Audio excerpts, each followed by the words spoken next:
All right, everybody, we are here at Feel Good Friday. We have some lovely ladies here that I'm really excited to interview. If you don't know me, my name's Quentin. I'm a men's coach. I teach emotional intelligence and leadership for men primarily. My name is Evonne An. And hello, I am Sarah Savoca. One of the biggest reasons men will join a men's group is because they want to be more vulnerable. And I always wonder where that desire comes from. A lot of times maybe it comes from women in their life that want them to be more vulnerable. My husband and I have been together for next month will be 20 years. Harder for men to crack open deep down what they're feeling inside. And so I think having the support of the men's group has been amazing to help tap into that vulnerability and share things that they might not have shared before. What does that do for you guys in your relationship? Because I know one of the biggest fears that guys have is like if they're vulnerable, then their woman won't respect them, or women won't respect them, or even men won't respect them. So how has it actually helped your relationship, or maybe even hurt it? I'm curious. But I personally feel it brings us closer. The bond gets so much deeper, and you really get to see each other for exactly that moment where they're at, and you get to meet them where they're at. I think it's needed in every relationship on both sides, men and women. How about you, Sarah? I mean, what's your relationship like with this? With like men being able to tap into their emotions? Is it like a desire for you, or like? If you talk about like the masculine and feminine, then you're talking about like the feminine energy is tapping into those emotions, and then the masculine energy is kind of like that goer, getting done. And I think that both men and women, like being able to balance both the masculine and feminine energy is something that's so important. I think to echo off of what Evonne was saying, it's like that vulnerability, that's definitely more of like that feminine energy. And the part, like when it comes to the vulnerability, like that really only draws you closer. Like if you think about sharing deep emotion, something that maybe even feels scary to share, after you've done that, I feel like it brings the connection closer. So to me, I look for a man who's like willing to be vulnerable, because to me, a man who's willing to be vulnerable, that's actually a man who's very comfortable in his masculinity. Very cool. So say a little bit more about that, like a man who's comfortable in his masculinity. What does that really look like? Because, you know, there's, like you said, there's masculine and feminine components.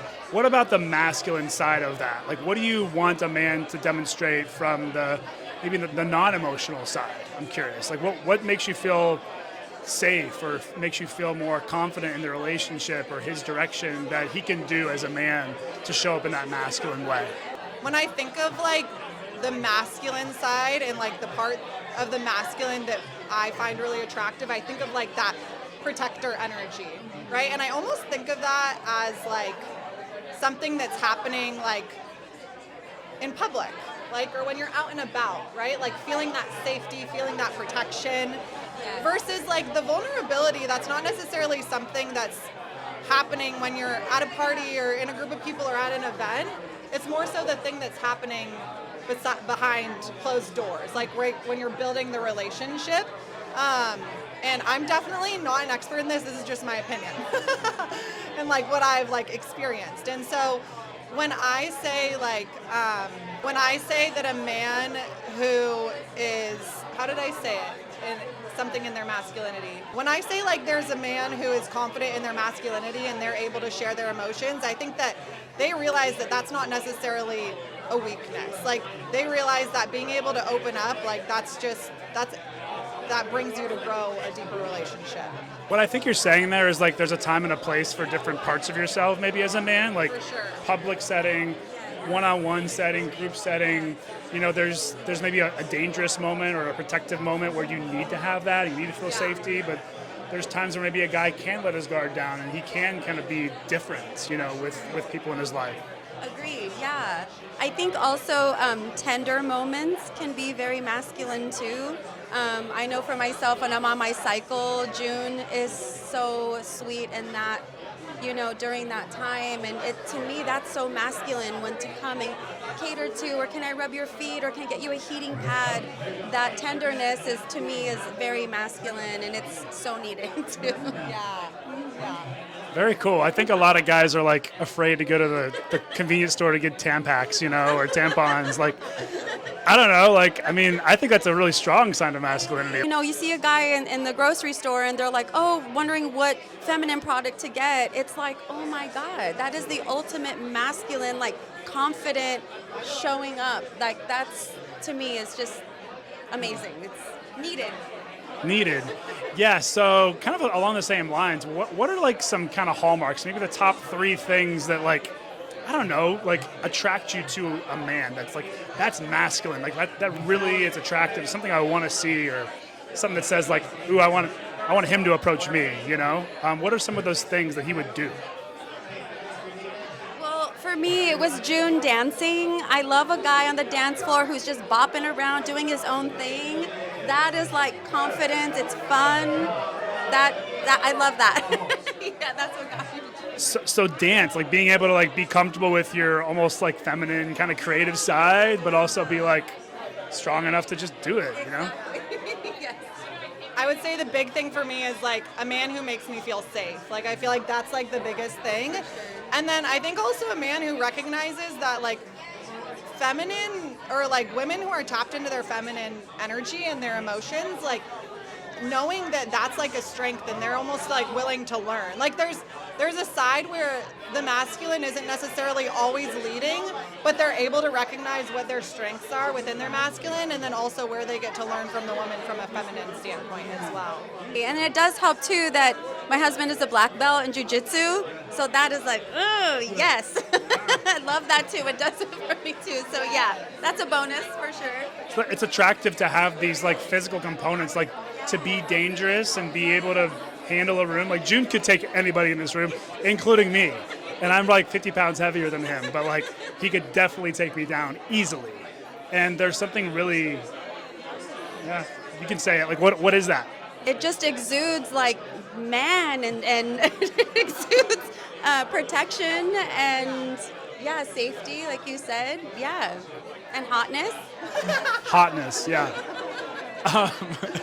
I think that's what the audience was looking for. It's like, that's what we're all thinking, but we don't want to say. It's hot, It's like, yeah, like you're strong, you're masculine, you can be dangerous, but you also know how to wield it. June doesn't need to do that in a group like this. He doesn't need to show off his muscles or his moves, He's got tattoos, so that's kind of like a... Definitely love that too. That's a plus, yes. The tattoos.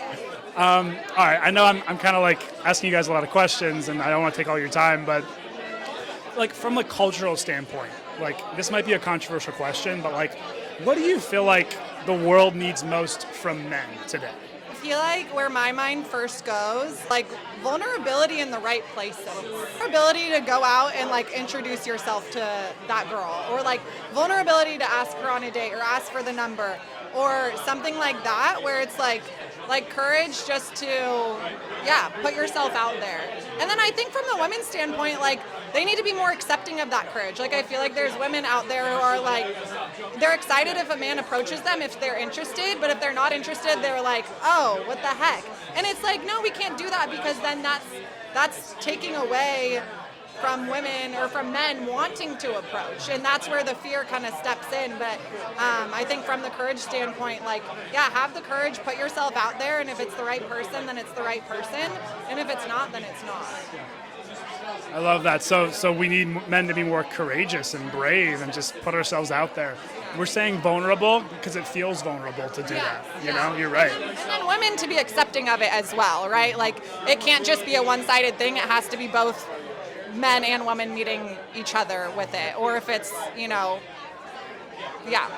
Guys, these are such powerful questions, and I just really appreciate your bravery and your honesty being with me and talking about this tough topic. So thank you for doing this with me, and stoked to do it again. Awesome. Thank you so much, Q. Love you. Yeah, thank you, Q, and thanks for having conversations like this. Thank you, guys. My pleasure.